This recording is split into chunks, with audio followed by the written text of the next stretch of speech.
Hello and welcome to Fintech Spotlight here at Money20 Europe.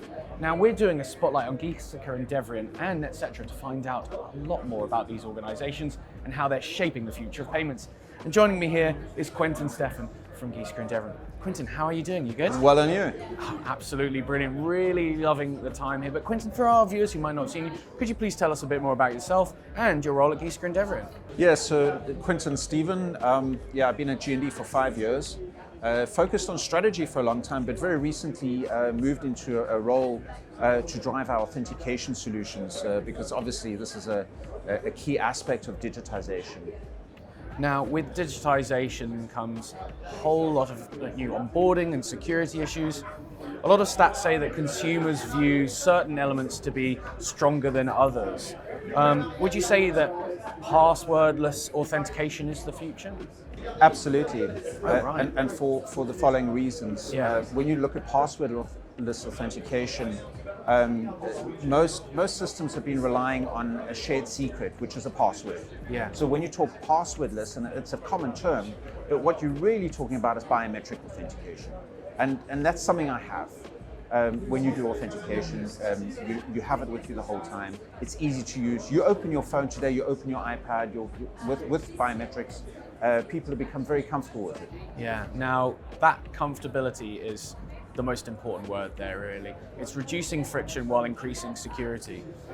But do you think there's a balance to be found between security and that lack of friction? Can you tell us a bit more about that? So friction's important to an extent. Customers do expect some kind of friction. Yeah.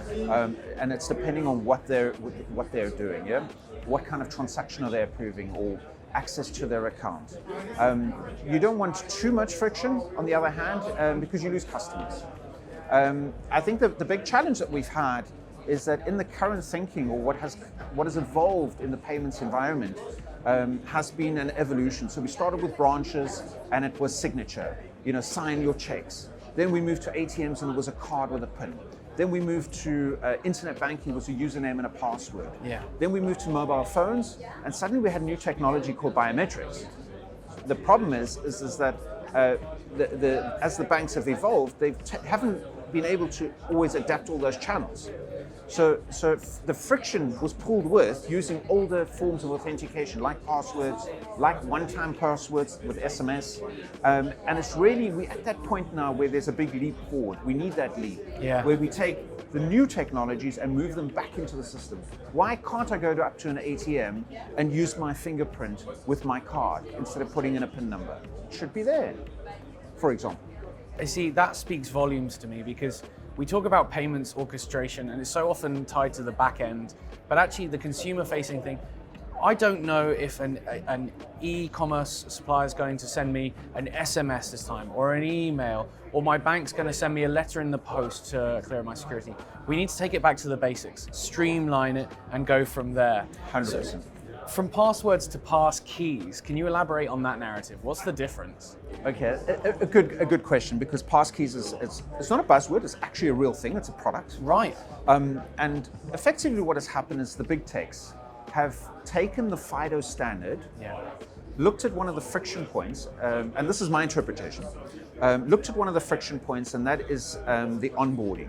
If you look at it this way, when you open a lock in a door, you can either turn the key once and lock it, or you can double lock it. Yeah, you can turn it twice, and the lock extends further into the door. Yeah. Look at passkeys as that. So passkeys is FIDO based, 1,000 times better than a password. It uses the same encryption technology that FIDO does. The only subtle difference is in passkeys, the key is not linked Connected to the device. Which solves the problem that they were trying to solve. Yeah. It means I can move my keys, my keychain, from one device to another. So really easy on the one side, but maybe not at the gold strength of authentication. Why? Banks want to not just know that somebody is authenticating successfully and securely. In other words, it's phishing proof, but they want to have that one level down, knowing that there's a device binding. So then you have a two-factor authentication in one step. Something I have, which is my device, something I am, which is my fingerprint. In passkeys, it's something I am, very secure, but it doesn't link it to the device. So it's great if you implement passkeys. If you want to take it a step further, you really need to go to a product like we have, Auth. Absolutely amazing, Quintin. It's been such a pleasure. Thank you. Thank you so much.